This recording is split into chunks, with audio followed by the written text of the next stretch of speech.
basically going into villages, finding these kids, and you had to catch these villages in between, the cartels coming up who would recruit the kids, going to brothels, sweatshops, or onto the fishing boats. And you had to basically intercept them in between the cartels coming up. Then we had to process them, get them out of there, get them to the orphanage where we would have donations coming in, or COSA had donations coming in. And, we'd done one particular bust, and it was a large one. I mean, it's only 22 kids, but on the whole scheme of things, that is a lot in one bust. And it was the biggest charity I'd ever seen. And I can remember that night after we'd sort of done the bust, we were just waiting there for the next day. So we would identify that camp, then we would then process the kids, and then there was a couple of days around for us to get the kids out of there.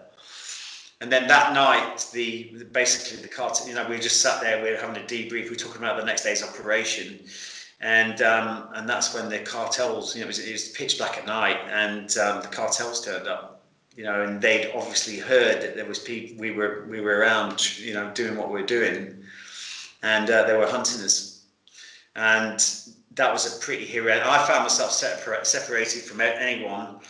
And it's a bizarre thing that happened. I ended up in just like this shack, and I'm hiding. And I'm actually, they had torches, everything, and they're coming through this village. The village owner's trying to say there's no one here. And at that point, I was hid behind a door, and all I had was a knife.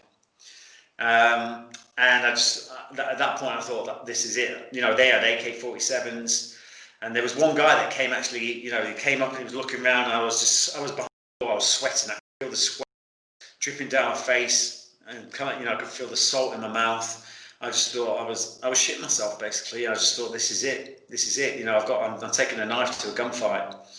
And at that point, he came through the door, and the door almost hit me. I was like close behind it. And honestly, he walked in the room, and just as he's about to turn around, this is bizarre, his mobile phone goes off. And immediately he gets his mobile phone, and he looks at his mobile phone, and he turns around, and I swear he almost looked at me. I thought he looked at me, and my hand's gripping on my knife, ready to go for it. And he just drifted past.